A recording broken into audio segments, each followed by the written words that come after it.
Y bien, entonces estábamos en el límite de la compuesta. Oh, ahí sí. Entonces habíamos probado este teorema, lo vamos a volver a enunciar porque habíamos quedado justo el ejemplo, como dijimos. Entonces para esto recordemos que suponemos el límite cuando x tiende a de la función f de x es L. El límite de otra función que está definido para la variable t, ¿cierto? G de t, cuando t, su variable correspondiente, tiende a t sub 0, es decir, otro valor real, es a, valor al cual se aproxima x en la función f. Entonces nos dice que pasan estas cosas, tales que existe un valor real, en el fondo, tal que para todo t que pertenece a la vecindad perforada de t sub 0. Entonces esto tiene que ver con la segunda función, ¿cierto? Para todo t que se aproxima a t, ¿cierto? Sabemos entonces que t sub 0 es un valor que necesariamente no tiene que estar definido para la función, pero sí en una vecindad cercana o en un entorno cercano a él. Entonces el límite de la compuesta cuando t tiende a t sub 0 es L. Entonces recordemos que también cuando hicimos la demostración notamos que se denomina regla de sustitución porque literalmente lo que hacíamos era sustituir x por la función g de t, ¿cierto? En la demostración eso fue lo que nos llevó a probar que correspondía al límite de la compuesta. Entonces, en pocas palabras, digamos que ese va a ser el manejo, sustituir una función dentro de lo que conocemos del límite de la otra. Entonces, para esto vamos a ver unos ejemplos. Vamos a calcular el límite cuando x tiende a 0 del siguiente cociente. Entonces tenemos la raíz de x más 1, menos 1, todo esto sobre x. Para ello, consideramos g, cuyo dominio es entre el menos 1 y el infinito, menos 1 cerrado, definida hacia los reales, tales que vamos a considerar esta función g como la raíz de x más 1. ¿Ya? Y vamos a considerar f del dominio todos los reales menos 1 hasta r, tales que toma cualquier valor de su dominio y f lo que hace es llevarme a la función x menos 1 sobre x cuadrado menos 1.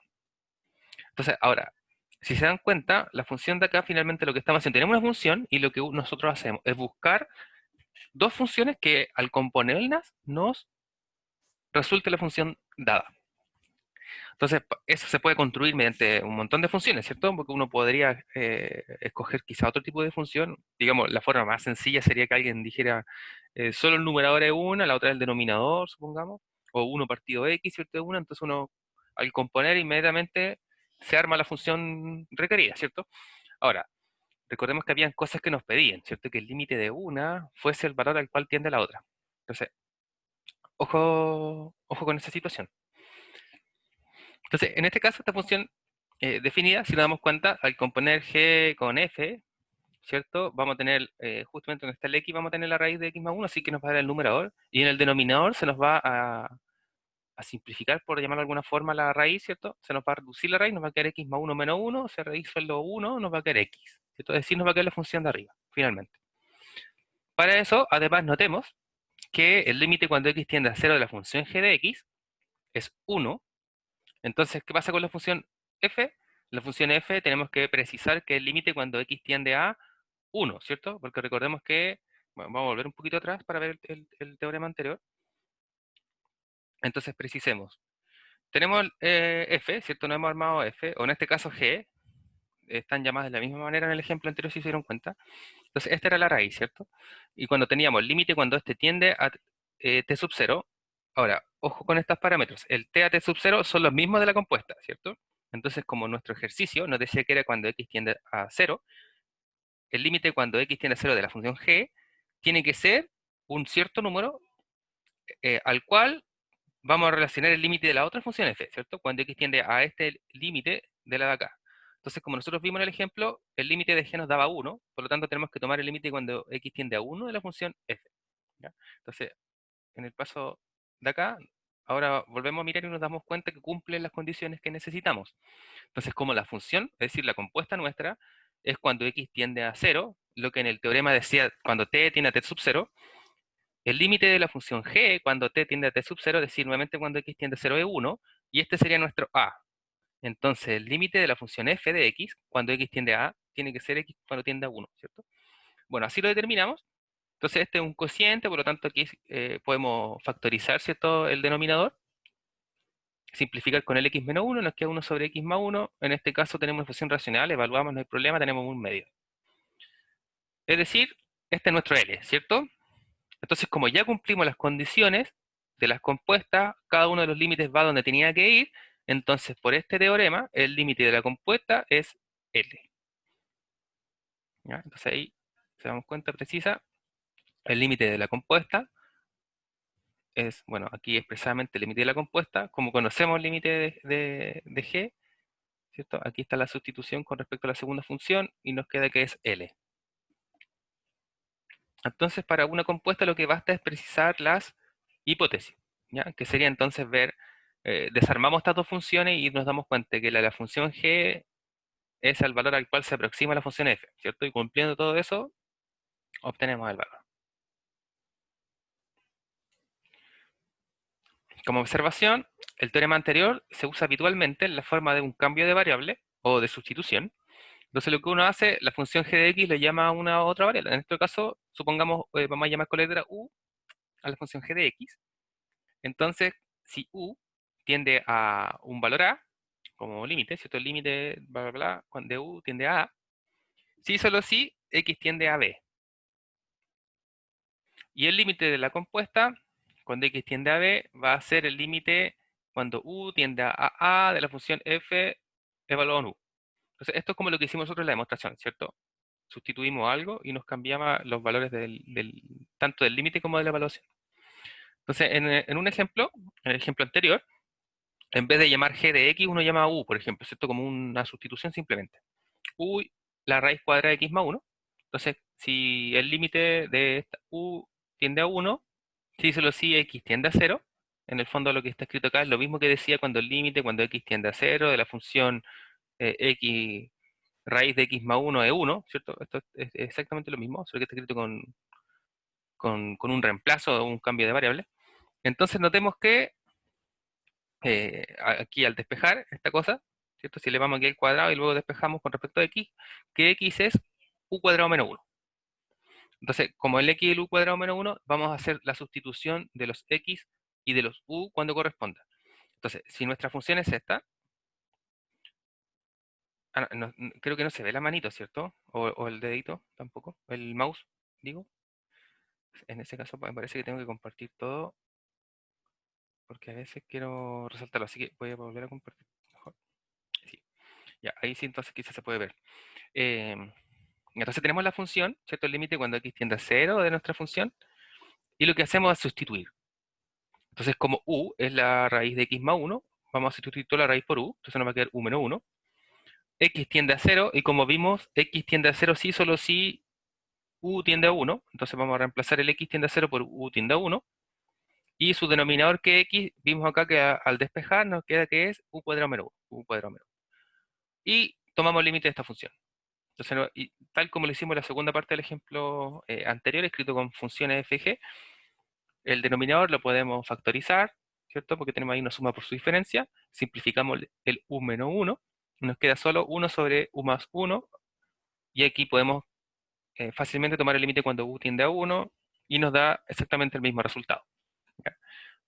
Entonces, lo podemos usar tanto como compuesta la función, o como cambios de variables, como se conoce eh, de forma alternativa.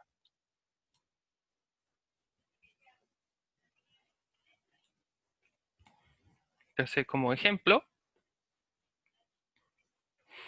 vamos a ver el límite. Voy a hacer Vamos a calcular el límite cuando x tiende a 64 de una función racional. Tenemos la raíz de x, menos 8, sobre la raíz cúbica de x, menos 4. Entonces, para la solución, vamos a hacer un cambio de variable. Entonces, vamos a considerar u como la raíz sexta de x. Ahora, ¿por qué consideramos la raíz sexta? Si uno tuviese que ver rápidamente por qué uno considera esa y no un valor que tiene que ver con la función, entonces nos damos cuenta que tenemos raíz cuadrada en el número, tenemos raíz cúbica en el denominador, entonces es una especie de mínimo como un múltiplo, pero entre su exponente, ¿cierto? Que si lo escribiésemos como potencia, en el fondo tenemos x elevado a un medio, en el denominador tenemos x elevado a un sexto, ¿cierto? Perdón, a un tercio. Entonces ahí vemos que tenemos x elevado a un sexto, el grado en común. Entonces si x tiende a 64, notemos que u tiende a 2, ¿cierto? Porque aquí va a estar reemplazado. Entonces si x tiende a 64, tenemos la raíz secta de 64. Sabemos que 2 elevado a 6 es 64. Entonces, hacemos el reemplazo correspondiente tal como en la regla de sustitución que vimos recién. Entonces, el límite cuando x tiene 64 de la función, sabemos que si x tiene 64, u tiende a 2, entonces vamos a hacer el reemplazo aquí correspondiente de las variables a las cuales nos acercamos. Y como estamos considerando u, la raíz secta de x, y queremos expresar raíz cuadrada, entonces basta elevar al cubo, ¿cierto? Y en el caso de elevar al cuadrado nos va a quedar la raíz cúbica. Entonces si hacemos las correspondientes sustituciones, ya los valores que están tanto restando o bien sumando alrededor, no hay ningún problema con eso. Y aquí como tenemos diferencia de cubo, ¿cierto? Y en el denominador tenemos suma por su diferencia, nuevamente hacemos las factorizaciones correspondientes que nos permiten simplificar la expresión y luego evaluar los valores porque tenemos funciones racionales y polinomiales y como vimos en este caso, podríamos determinar el límite de manera sencilla. Entonces cuando tiende a 2, ¿cierto? Ahí reemplazamos, simplificamos los valores y nos da 3. Entonces como ejercicio vamos a determinar el límite cuando x tiende a 1, muy parecido al anterior, ahí para que practiquen la regla de la sustitución, la raíz cúbica de x menos 1 sobre la raíz cuarta de x menos 1. ¿Ya? Como sugerencia, la sustitución va a ser, como vimos, el grado, digamos, el mínimo de los grados, ¿cierto? Entonces, si tenemos raíz cúbica, raíz cuarta, sabemos que ahí es 12, el mínimo entre ellos. Entonces, vamos a utilizar la raíz doceava de x, o x elevado a 1 sobre doceavo, sobre 12, ¿cierto? Entonces, bueno, ahí se los dejo como ejercicio. ¿Ya? Entonces, lo más probable es que la clase del lunes podríamos partir revisando en el caso de que alguno no lo ha podido desarrollar o bien quiere comprobar su ejercicio y el lunes cuando comencemos voy a preguntar. Entonces, los que hicieron el ejercicio comprueban que estuvo fácil, que estuvo difícil, o bien si quieren estar seguros de cómo lo hicieron, también pueden hacer la observación y ahí lo comprobamos. ¿Ya? Pero vamos a dejarlo propuesto para que sí lo trabajen.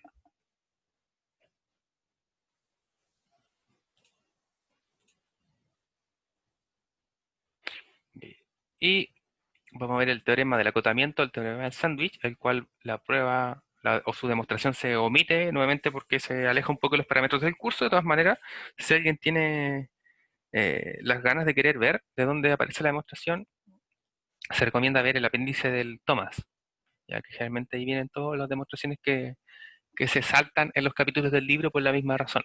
Ya que generalmente las demostraciones de algunos de estos teoremas, como dijimos, se alejan un poco de los contenidos. Entonces, para aquel que quiera salir de dudas, ¿cierto? Por ejemplo, le puede servir. Sin embargo, vamos a ver unos ejemplos posteriores a su enunciado. Entonces, conocido como el teorema del acotamiento o bien del sándwich, considera tres funciones definidas en los reales, f, g y h, tales que cumplen esta desigualdad.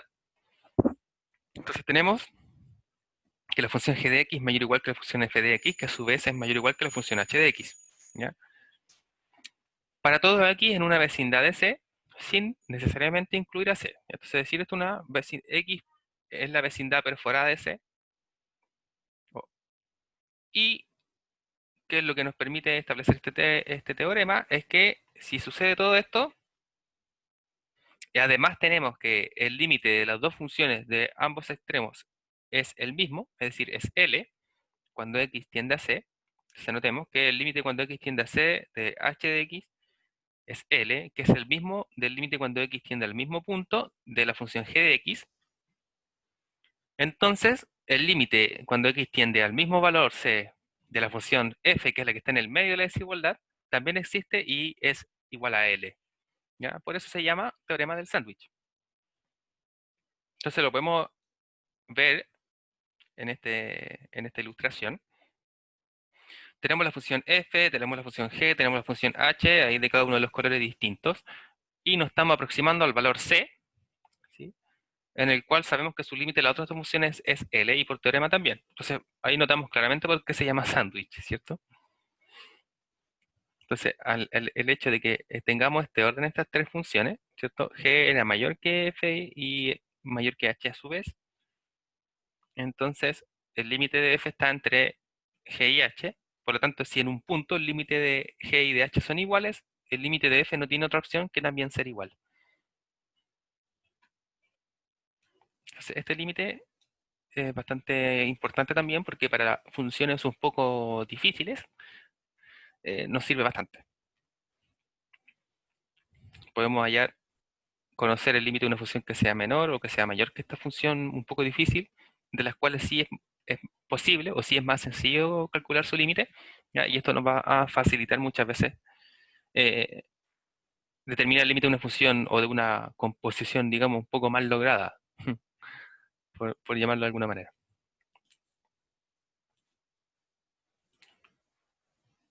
Entonces, como ejemplo,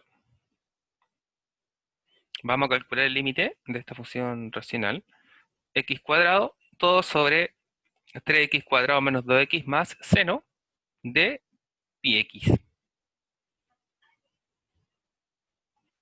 Ya, entonces, para esto, bueno, aquí vamos a ir siguiendo la demostración.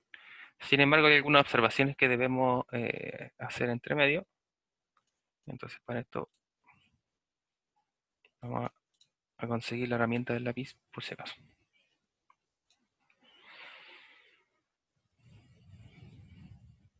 Ya, entonces, primero, sabemos que, es decir, vamos a considerar que el seno de x es acotado por el 1, ¿cierto? Entonces, para eso,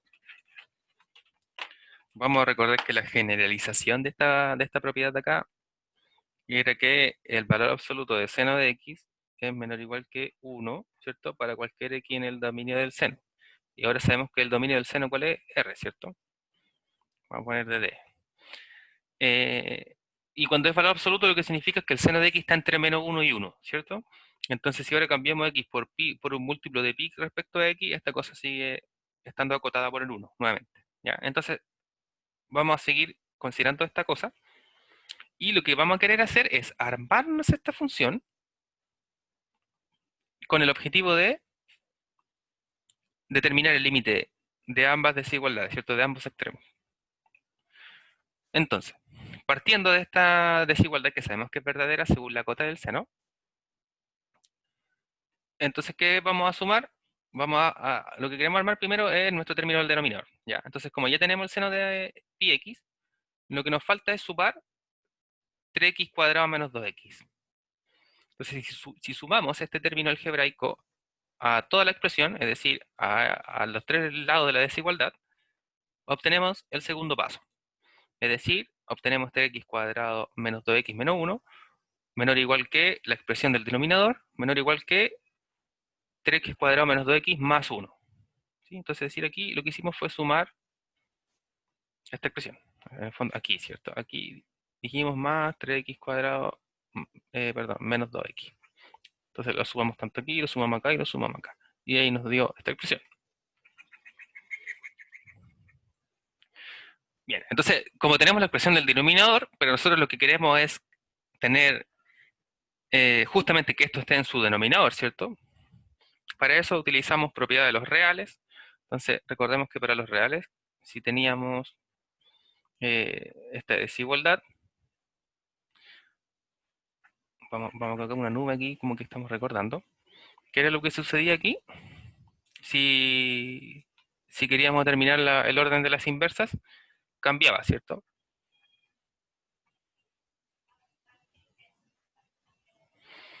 Cambiaba. Entonces, si aplicábamos las inversas multiplicativas, sucedía esto. Entonces, como estos son los valores que van a ir al denominador, si determinamos la inversa, en el fondo, si hacemos esto, ¿cierto? Menos uno, nos va a cambiar el sentido de la desigualdad. Entonces, al reescribirlo, utilizando esta propiedad de los reales, nos queda 1 sobre el término de la izquierda nos va a quedar ahora a la derecha, el término de la derecha nos va a quedar ahora a la izquierda y el término del medio va a seguir en el centro, ¿cierto? Entonces vamos a tener la siguiente desigualdad. 1 sobre el término de la derecha, menor o igual que el término de la función, menor o igual que ahora 1 sobre el término de la izquierda, ¿cierto? Porque recordemos que utilizamos esta propiedad. Ahora la estamos utilizando en el fondo de esa forma, ¿cierto? de esa forma, por lo tanto, digamos, aquí tendríamos un c de la menos 1, donde b sería nuestro término del medio. Entonces, ahora notamos que vamos en esta fila, ¿cierto? Entonces vamos en esta fila, lo único que hay que hacer es acotar el término de su dominio, ¿cierto? Porque sabemos que el denominador de acá no puede ser cero, el denominador de acá tampoco puede ser cero, y el de acá tampoco puede ser cero. Entonces tenemos que explicitar cuáles son los valores que hay que quitarle, ¿cierto? Que son los de acá. Entonces ahí solo nos falta el numerador, ¿cierto? Que el numerador es x cuadrado, por lo tanto multiplicamos por x cuadrado toda la expresión y obtenemos x cuadrado sobre 3x cuadrado menos 2x más 1.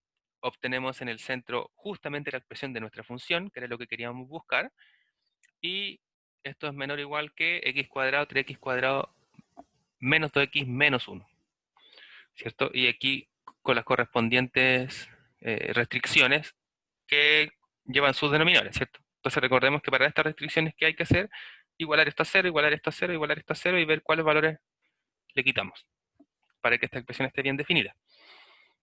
Entonces, para utilizar el teorema de compresión o el teorema del sándwich, solo vamos a fijar en buscar el límite de la expresión de la izquierda y de la expresión de la derecha, y por teorema de compresión, al término del medio no le queda otra opción que ser igual.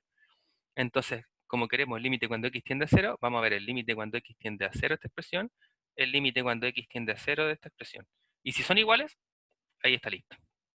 Entonces, como el límite de esta expresión, cuando x tiende a 0 es 0, porque evaluamos nos da 0, ¿cierto? Nos da 0, nos da 0, nos da 0 sobre 1, y vemos que en el término de la derecha sucede lo mismo, esto nos da 0, esto nos da 0, 0, entonces nos queda 0 sobre menos 1, que también es 0, se tiene que, por el teorema del sándwich, la expresión del medio, es decir, el límite cuando x tiende a 0 de esta función, no le queda otra opción que ser 0.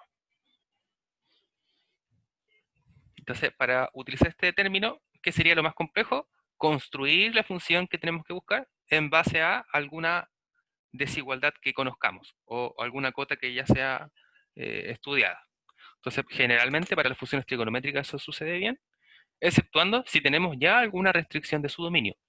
Si nos dicen para todos los x mayores que 0, por ejemplo, uno parte de que x es mayor que 0 y ahí busca alguna desigualdad. La mayoría de las veces cuando tenga que ver funciones trigonométricas, uno va a poder partir desde 0, construirnos, porque siempre recordemos que tenemos que el valor absoluto del seno de x es mayor que 1 y la misma cota existe para el coseno. Entonces, si tenemos funciones compuestas de estas dos funciones, siempre vamos a poder construir desigualdades de este estilo. Entonces, para eso, recordemos más o menos cómo funcionan las funciones seno, las funciones coseno, entre 0 y 2pi, ¿cierto? Para ver la desigualdad. Pues, cuando estamos viendo que era acotado entre el 1 y el menos 1, es justamente porque su imagen, o bien su recorrido, siempre va a estar entre el menos 1 y el 1, cerrado en ambos lados, ¿cierto? Lo que sabemos que se puede escribir mediante propiedades de los reales como en valor absoluto de menos 1, que está entre el valor absoluto de menos 1. Bien, entonces con eso hemos visto el teorema de la compresión. Entonces, para continuar con lo que habíamos visto antes de algunos ejercicios, vamos a ver algunos eh, ejercicios más acerca de buscar nuestro epsilon que nos sirve para hallar el límite según definición. ¿Ya? Entonces vamos a continuar con esto antes de pasar a los límites hacia el infinito, que ese es nuestro próximo propósito. Entonces habíamos visto ya 3 ejercicios. Vamos a ver un cuarto. Vamos a ver entonces el límite cuando x tiende a 2 de la expresión x cuadrado menos x menos 2 sobre x menos 2, que esto es 3. Entonces es lo que queremos probar. Entonces, ¿qué es lo que queremos probar? Que para todo epsilon mayor que 0 existe un delta mayor que 0, ¿cierto? Tal que el valor absoluto de x menos 2 es menor que epsilon, y eso implica que el valor absoluto de toda la función, menos 3, es menor que, perdón, que epsilon, ¿cierto? El anterior era menor que delta, mire, me confundí en la expresión. Entonces, reiteramos, para todo epsilon, bueno, si lo escribimos mejor, ¿cierto? Vamos a poner por demostrar, ¿ya?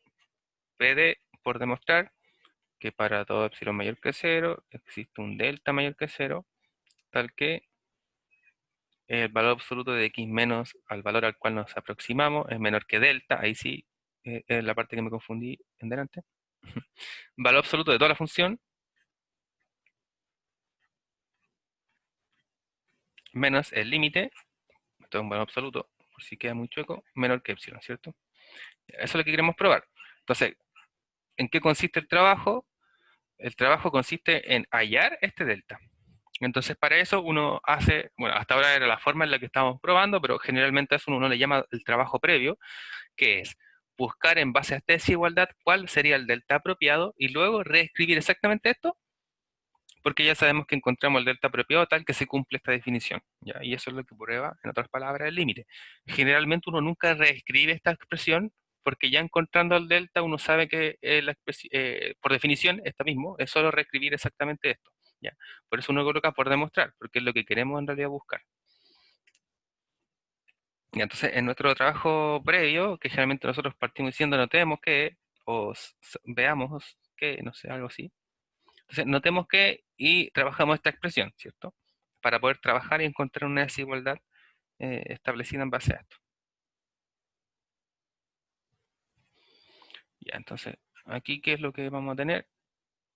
De la desigualdad x cuadrado menos x menos 2 sobre x menos 2 menos 3.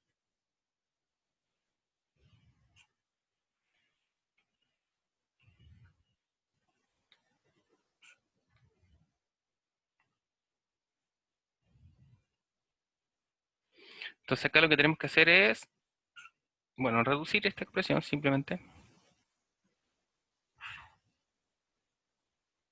Entonces vamos a reducir la expresión. Entonces como tenemos acá un entero, ¿cierto? Vamos a sacar el mínimo con múltiplo, que sabemos que es x menos 2. Entonces vamos a tener toda esta expresión, que también podemos factorizar, ¿cierto? De hecho vamos a hacerlo inmediatamente. Tenemos un producto de binomios, tales que el producto entre los dos valores, bueno, x, tales que el producto entre ellos me dé menos 2, que la suma me dé menos 1. Entonces claramente tenemos 1 y 2, los signos deben ser distintos. Como la suma me da menos 1, el mayor de ellos debe ser negativo, ¿cierto? Entonces ahí comprobamos, tenemos x cuadrado, tenemos que la suma entre los dos valores me da menos 1 por x, y el último término, o el término independiente, me da el producto entre los valores, que serían menos 2, ¿cierto? Es menos 3 factor por su denominador.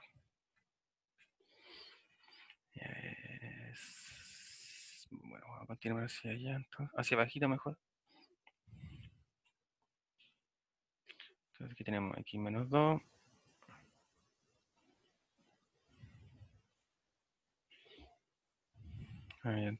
Creo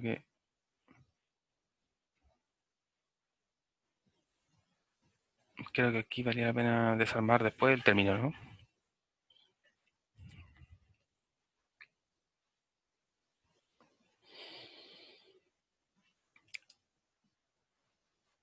Sí. Ya, entonces, espera, no valía la pena hacer eso antes, me salté ese paso, porque vamos a querer asociar términos semejantes, ¿cierto? Entonces aquí, al distribuir, vamos a asociar inmediatamente. Entonces tenemos el x cuadrado, tenemos menos x menos 3x, entonces esto va a dar menos 4x. Y tenemos menos 2, y vamos a tener menos 3 por menos 2, que es más 6. Entonces menos 2 más 6 nos da más 4, ¿cierto?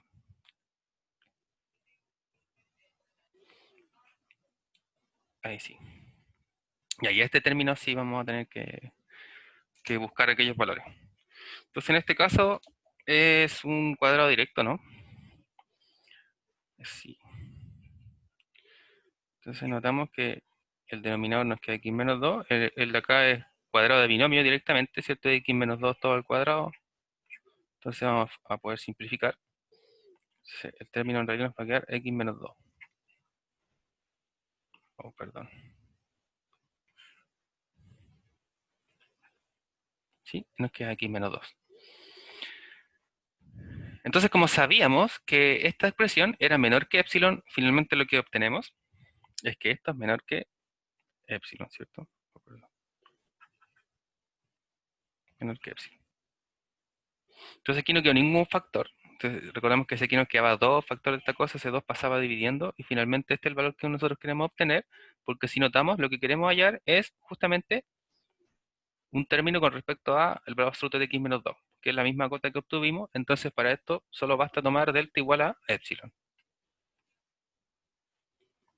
Y estaría lista nuestra definición, ¿cierto?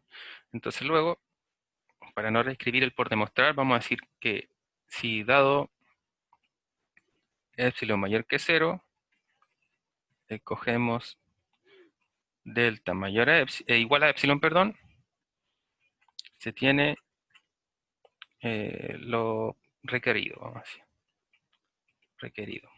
¿Qué es lo requerido? Sería como volver a copiar esta expresión. Ya también se puede hacer reescribir esto, que a veces cuando uno quiere no salvar ningún detalle, lo hace. Por ejemplo, de la otra forma sería reescribir esto. Por definición, entonces, ¿qué significa? Que el límite de esta función es 3.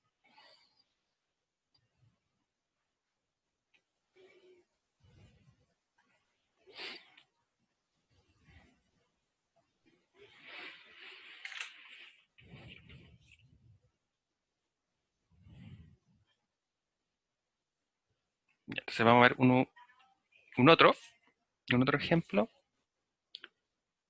un 5, y vamos a tratar de ir viendo, añadiendo un poco de dificultad probablemente, cosas por el estilo.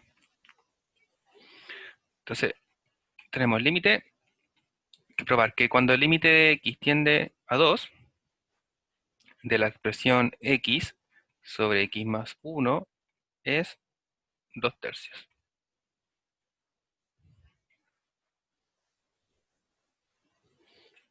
Entonces vamos a escribirlo de la misma manera que recién, por demostrar, ¿qué es lo que queremos demostrar? Que para todo epsilon mayor que 0, existe un delta mayor que 0, tal que el valor absoluto de x al valor al cual se aproxima es menor que delta, implica que el valor absoluto de la función menos el límite es menor que epsilon.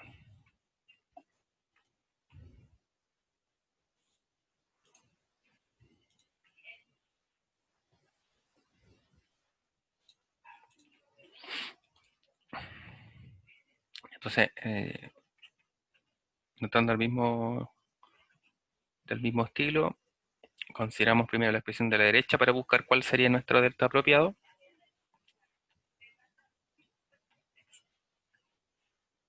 Ah, ya, entonces vamos a reducir esta expresión. El mínimo común múltiplo entre estos dos denominadores es nada más que el producto entre ellos, ¿cierto? Entonces vamos a tener que es 3x menos 2 factor de x más 1, lo cual al reducir, entonces tenemos 3x menos 2x menos 2, ¿cierto? Entonces 3x menos 2x sabemos que eso es x menos 2 y su denominador es 3 factor de x más 1.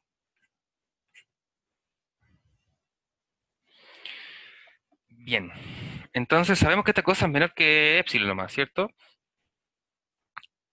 Entonces vamos a colocar con amarillo que esta expresión, entonces si esta expresión supongamos la colocamos acá, lo que queremos nosotros es buscar algo y sabemos que el epsilon está por acá. Entonces queremos buscar un algo y ese algo es lo que vamos a reconstruir ahora. Porque necesitamos algo que quede con respecto a x menos 2, ¿cierto? Y sabemos que eso es solo nuestro numerador. Así como es solo nuestro numerador, vamos a querer eh, ver qué sucede con esta expresión del denominador, ¿cierto? Porque tenemos no solo el valor absoluto de x menos 2, sino que tenemos que esta expresión está dividida por este término. Sabemos que el 3 lo podemos sacar como un tercio, ¿ya? Entonces el 1 3 no nos importa, pero sí lo que queremos ver es con una expresión del tipo 1 sobre x más 1, para poder multiplicar ahí y ver qué sucede, ¿cierto? Entonces vamos a decir, por otro lado,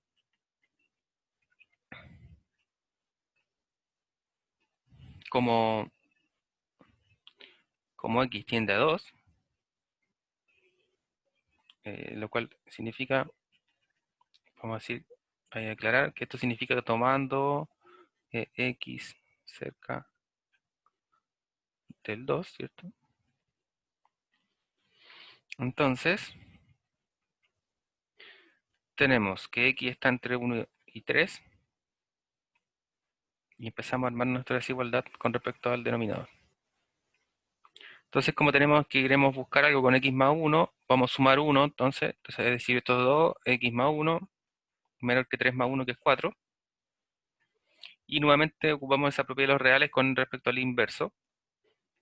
Entonces volvemos a colocar aquí a mayor que 0, con b mayor que a, nubecita aquí para recordar, y esto, vamos a poner aquí en R, dos puntos. Entonces, ¿qué sucedía? Era al revés, ¿cierto? Que el b de la menos 1 era menor que a de la menos 1.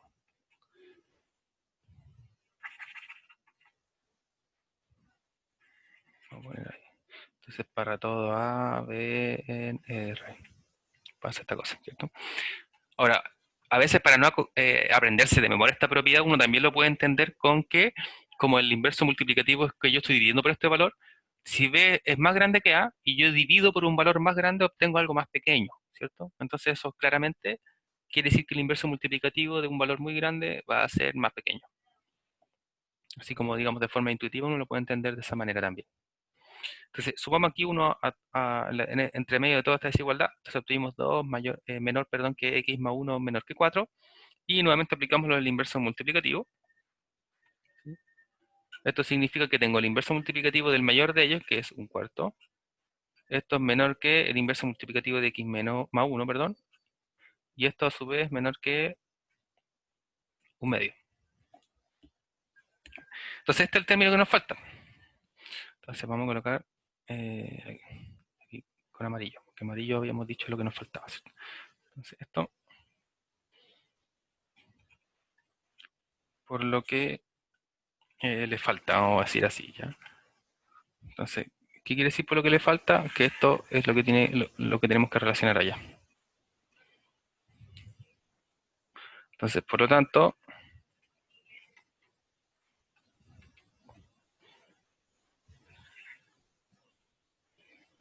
entonces nuestra expresión, que teníamos x menos 2, 3 factor de x más 1, entonces sabemos que podemos, podemos reescribir este término como el valor absoluto del numerador, valor absoluto del denominador, y sacando la constante, 3 valor absoluto de x más 1, y esto es menor que. Ahora, ¿por qué ocupamos el menor que? Porque esta es la relación que tenemos, ¿cierto? Acá. Entonces, esa es la relación que tenemos. Entonces sabemos que el valor absoluto de. Bueno, aquí aplicando valor absoluto a todas estas cosas, sabemos que nos da eso. El 1 medio se mantiene igual, el 1 cuarto se mantiene igual, ¿cierto? Que son valores reales y conocemos sus valores, nos quedamos con su parte positiva. Entonces, como esto es menor, este término, ese término es menor que un medio, entonces todo esto es menor que un medio, ¿cierto? Ahora, si le quitamos el 3, nos quedaría el numerador y el denominador. Como esto es menor que 2, nos queda menor que 6. Ahora, el valor absoluto de x menos 2 lo sabemos, ¿cierto? Porque para este de acá, ¿quién era? Era nuestro delta, ¿cierto? Era nuestro delta. Y como sabemos que todo este término de acá era menor que epsilon, tenemos nuestro valor. Entonces, ¿cuál es el término que queremos buscar? Delta igual a, pasamos a este multiplicando, ¿cierto? O de aquí mismo lo podemos pasar hacia acá. Si uno quisiese saltarse este término, por ejemplo, acá. Entonces, como sabemos que todo esto es menor que epsilon, ¿cuál es el delta que buscamos? Este pasa multiplicando y así obtenemos que delta es igual a 6 epsilon.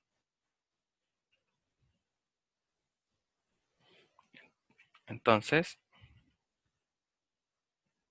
para todo epsilon mayor que 0,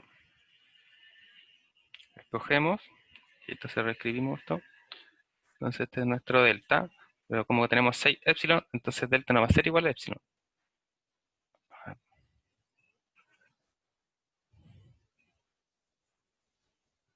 Vamos a escribirlo tal como nos dije mejor. Eh, delta secto, ¿cierto? Ahí sí, epsilon.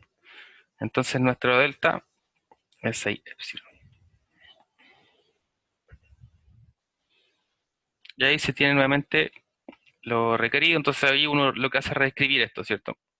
Reescribe esto, así concluye la existencia de su límite. Entonces en este caso, como yo puedo permitirme de copiar, vamos a hacerlo.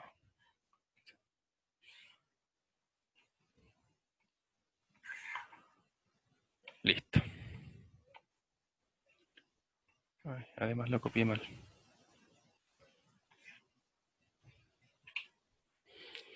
Ahí sí. Es decir, encontramos nuestro delta apropiado para la definición.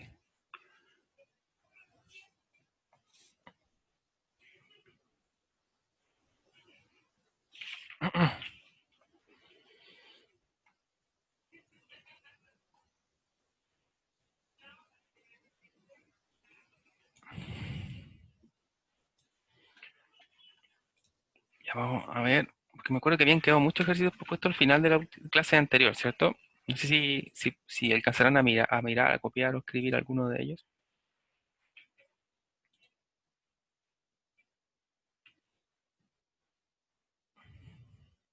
Aquí, entonces ya hemos probado ya los 5, nos queda el 6 y el séptimo. Entonces, de hecho, creo que lo mejor es que los copiemos.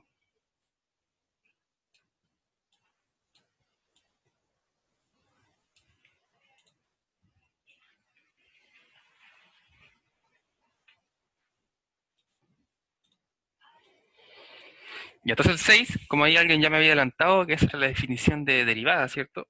Sin embargo, hasta ahora lo vamos a hacer solo con límites. Todavía no sabemos que eso se llama derivada en realidad, ¿no?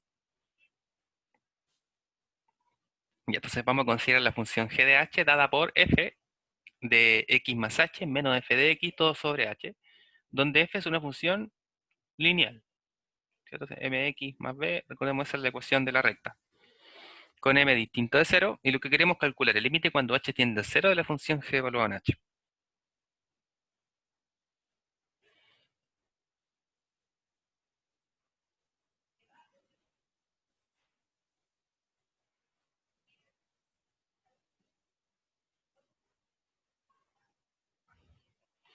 Entonces, para esta, ni siquiera requiere encontrar los dos delta.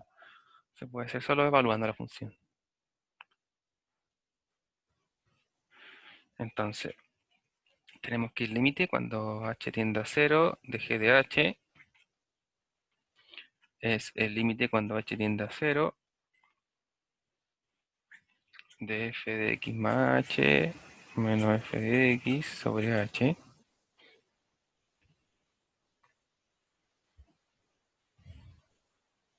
Sabemos que la función f de x es esta función, ¿cierto? Entonces aquí uno reemplaza, que es lo que obtenemos, m evaluado en x, entonces en m de x más h más b menos f de x, que aquí es exactamente lo mismo, ¿cierto? mx más b sobre h. Perdón, aquí esto es b.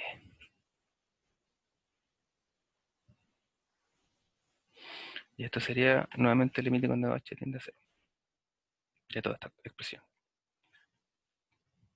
Entonces aquí reducimos. Tenemos mx más mh. Lo vamos a reescribir. El límite cuando h tiende a 0. Entonces tenemos mx más mh más b menos mx más b. Ah, perdón. Ahí, ¿cierto? Porque tenemos menos f de x. Entonces esta es la función f de x. Si no le colocamos el paréntesis, justamente cometemos el error de olvidar el signo menos. y sobre h, ¿sí? Sobre h. Simplificamos todo lo que se puede simplificar. Entonces tenemos límite cuando h tiende a 0. Nos queda dmh sobre h. Entonces nuevamente podemos simplificar h.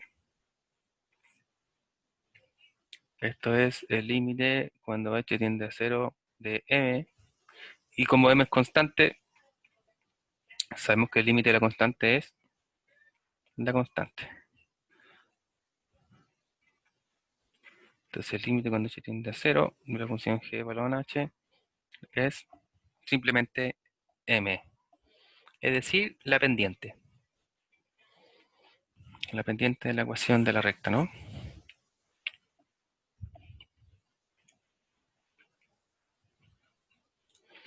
Y el último ejercicio que nos quedaba era el 7 de la raíz.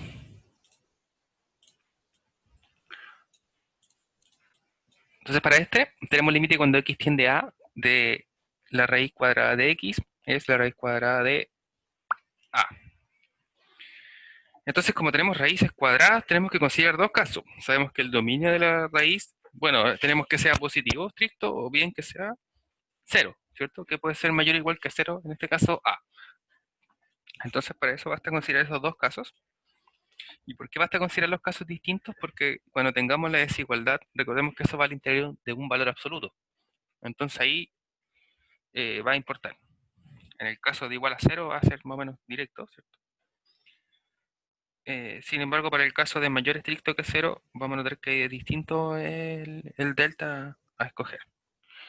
Entonces, se debe, vamos a colocar se debe considerar dos casos. Entonces, vamos a colocar dos puntos, a mayor que cero y a igual a cero. Es decir, dependiendo del dominio donde está ese término.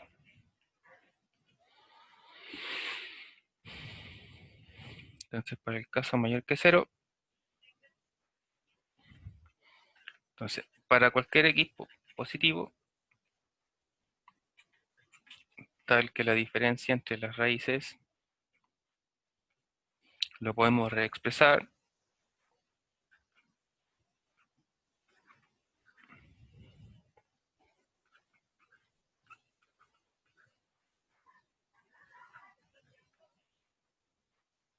entonces lo vamos a reexpresar solo de esta manera por utilidad, ¿no? Que es racionalizar, digamos como el proceso inverso de racionalizar.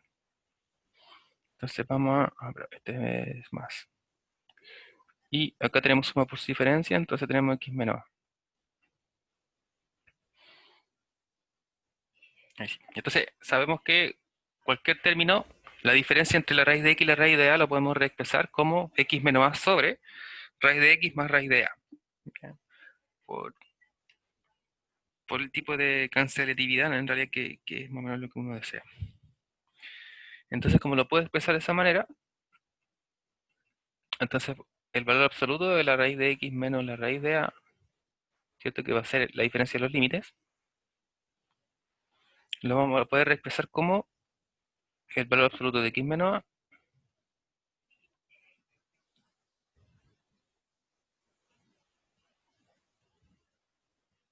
con raíz de x más a, ¿cierto? Con el raíz de x más.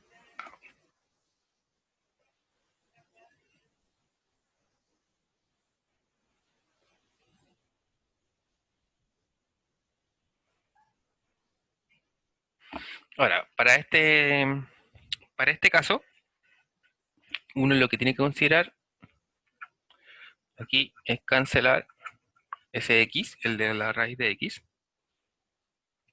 y, y en base a qué objetivo.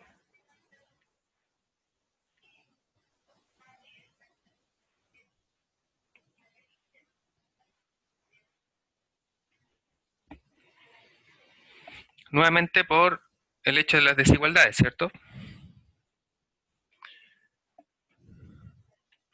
Porque si tenemos que esto es igual a la raíz de x más la raíz de a, vamos a querer que sea menor que es la misma cosa, o sea, perdón, sí, obtener un término mayor. Entonces, ¿cómo obtengo un término mayor? Si lo divido por algo más chico, ¿cierto?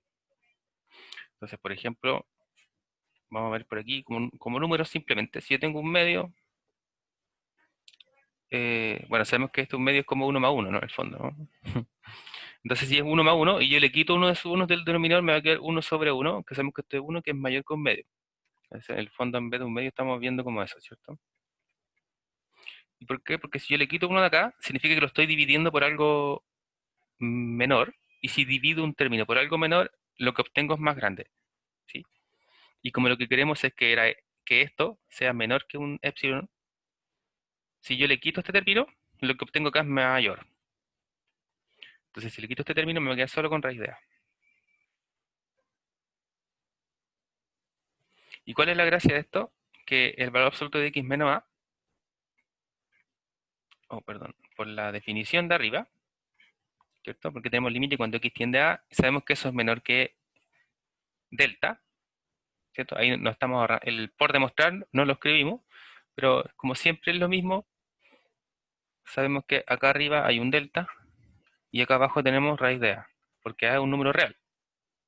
Entonces no hay problema con dejarlo en relación con respecto a eso. Delta. Delta. Entonces, ¿cuál es el epsilon en este caso que queremos buscar? O el delta que queremos buscar. Esto es igual a epsilon. Y como esto es igual a epsilon, así para a mayor que cero, y estamos considerando x mayor o igual que cero solo por el dominio de x, ¿cierto? De la función. Así para a mayor que cero, x mayor o igual que cero, coma, basta considerar delta igual a, entonces como esto está dividiendo, pasa multiplicando hacia allá y tenemos que es raíz de a por epsilon, ¿cierto? Entonces si tomamos delta igual a raíz de a por epsilon, cumple la definición para a mayor que cero. Es decir, bueno, y uno puede volver a reescribir esta cosa, para epsilon mayor que cero existe eh, delta igual a raíz de a por epsilon, tal que x menos a menor que delta, implica que la raíz de x menos la raíz de a es menor que epsilon. Para el caso 2, consideremos cuando es cero, perdón, ¿cierto? Si a es cero. Si a es cero, nuevamente considerando x mayor o igual que cero por los valores del dominio, es decir, raíz de x, en este caso tenemos el valor absoluto de x menos a, en este caso como es cero, nos queda solo el valor absoluto de x menor que delta.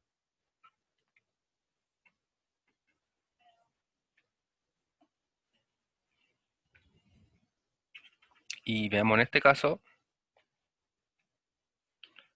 o veamos que, entonces, que si, vamos a poner esto con amarillo y después concluir, o con verde, ya, aquí al ladito. Entonces si tenemos cero, tenemos aquí la raíz de x menor que epsilon,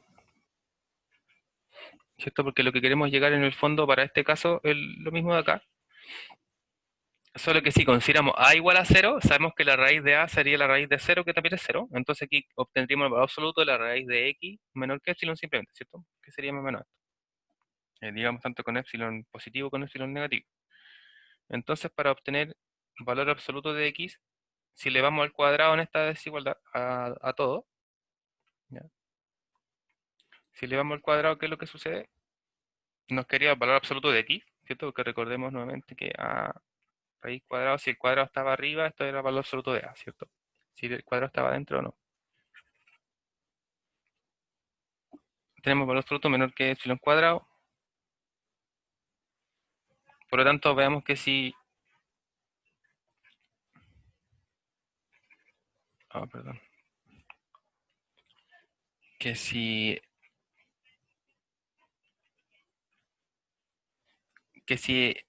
epsilon cuadrado es mayor que x.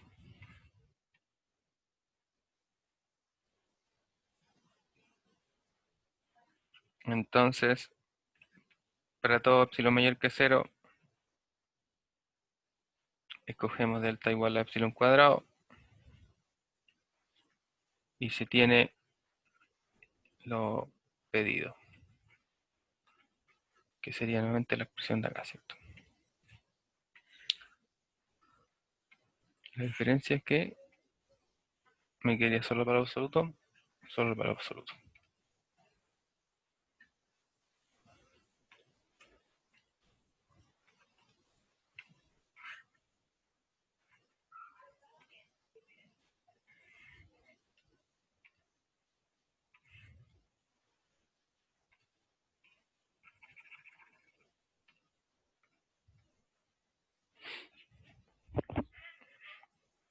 Y entonces vemos que tiene la definición y ahí hemos probado en ambos casos que el límite cuando x tiende a de la raíz cuadrada de x es la raíz cuadrada de x. Entonces con esto, más o menos hemos visto hartos ejercicios de definición. Nuevamente les recuerdo, vamos a mostrar si es que lo tengo abierto por acá, el Stuart. Recordemos que estamos utilizando la séptima edición. Entonces aquí está la definición precisa de límite, en la página 110, capítulo 2, para que lo verifiquen. Y al final de este capítulo hay un montón de ejercicios propuestos, los cuales yo les recomiendo comenzar a realizar, que están aquí, ejercicios del capítulo 2.4. Entonces, ahí con gráfica hay algunos problemas en cuanto a eso. Creo que los que más vale la pena son, por ejemplo, demostrar esto del 19 al 32 y los posteriores que son de acuerdo a la definición de límite. Entonces, demostrar en cada una de las proposiciones utilizando la definición del epsilon. Entonces, tenemos varios ahí propuestos. Algunos de esos son los que ya hemos resuelto en realidad, como ese si se dan cuenta. El de la constante también ya lo hicimos.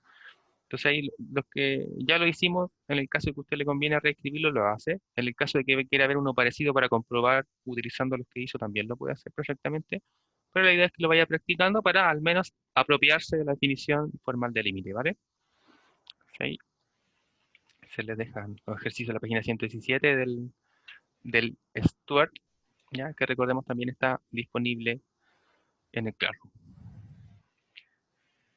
Eso chicos por hoy. Entonces ahí nos vemos el día lunes ya.